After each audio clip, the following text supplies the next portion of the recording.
શ્યામ કુમારના નમસ્કાર। આજના વિડીયોમાં આપનું સ્વાગત છે। તો ચાલો દરરોજની જેમ આજે પણ મેળવીએ ઉપયોગી જાણકારી, પણ ચેનલને સબસ્ક્રાઇબ કરવાનું ભૂલતા નહીં।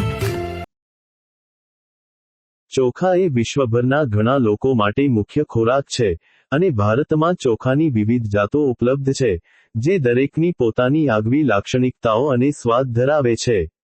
અહીં ભારતમાં ચોખાના કેટલાક લોકપ્રિય પ્રકારો છે। બાસમતી ચોખા, આ લાંબા દાણાવાળા ચોખા છે જે તેની સુગંધ અને હળવા, રૂનવાટીવાળા ટેક્સચર માટે જાણીતા છે।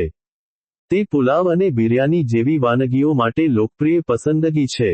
સોના મસૂરી ચોખા, આ મધ્યમ દાણાવાળા ચોખા છે જે આંધ્ર પ્રદેશ અને તેલંગાણામાં ઉગાડવામાં આવે છે। તે તેની હળવી સુગંધ અને નરમ ટેક્સચર માટે જાણીતું છે। કોલમ ચોખા, આ ટૂંકા દાણાવાળા ચોખા છે જે ગુજરાતમાં ઉગાડવામાં આવે છે। તે તેની મીઠી સુગંધ અને ચીકણું ટેક્સચર માટે જાણીતું છે। પરમલ ચોખા, આ મધ્યમ દાણાવાળા ચોખા છે જે પંજાબમાં ઉગાડવામાં આવે છે। તે તેની હળવી સુગંધ અને રૂનવાટીવાળા ટેક્સચર માટે જાણીતું છે। ગોવિંદભોગ ચોખા, આ ટૂંકા દાણાવાળા ચોખા છે જે પશ્ચિમ બંગાળમાં ઉગાડવામાં આવે છે। તે તેની મીઠી સુગંધ અને ચીકણું ટેક્સચર માટે જાણીતું છે।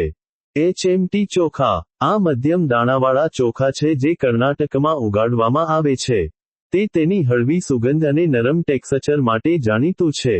ઇન્દ્રાણી ચોખા, આ ટૂંકા દાણાવાળા ચોખા છે જે મહારાષ્ટ્રમાં ઉગાડવામાં આવે છે। તે તેની મીઠી સુગંધ અને ચીકણું ટેક્સચર માટે જાણીતું છે।